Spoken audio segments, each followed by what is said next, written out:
اپنے پیارے محبوب صلی اللہ علیہ وآلہ وسلم کے توسل اور تصدق سے دی ہے. ہم یا اللہ اخلاص نیت سے تیری بارگاہ میں تیرا شکر ادا کرتے ہیں. اگرچہ ہم تیری بارگاہ میں شکر ادا کرنے کے قابل نہیں، لیکن مولا کریم تیرے گناہگار بندے ہونے کے ناطے تیری بارگاہ میں شکر ادا کرتے ہیں، اور اپنے پیارے محبوب صلی اللہ تعالی علیہ وآلہ وسلم کے ناموس کے لیے، ختم نبوت کے لیے ہمیں اسی طرح اتحاد عطا فرما.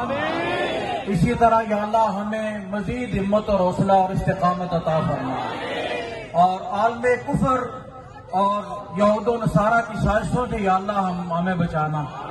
ملک پاکستان کو استحکام عطا فرمانا. یا اللہ اس ملک کو ان گنڈوں اور ان لٹیروں سے یا اللہ نجات عطا فرما. یا اللہ ہم سب کو مزید استقامت عطا فرما. امیر مجاہدین کی قبر پاک پہ کروڑوں اربوں رحمتوں کا نزول فرما. امیر محترم کا سایہ تا دیر ہمارے سروں پہ قائم اور دائم فرما. مذاکراتی ٹیم کی کوششوں کو اپنی بارگاہ میں قبول فرما.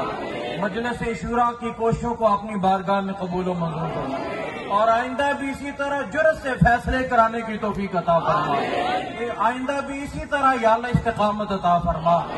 مولا کریم ہم سب تیری بارگاہ میں حاضر ہیں، اور یا اللہ آئندہ بھی حاضر ہیں ناموس رسالت کے لیے، دین کی سربلندی کے لیے، عقیدہ ختم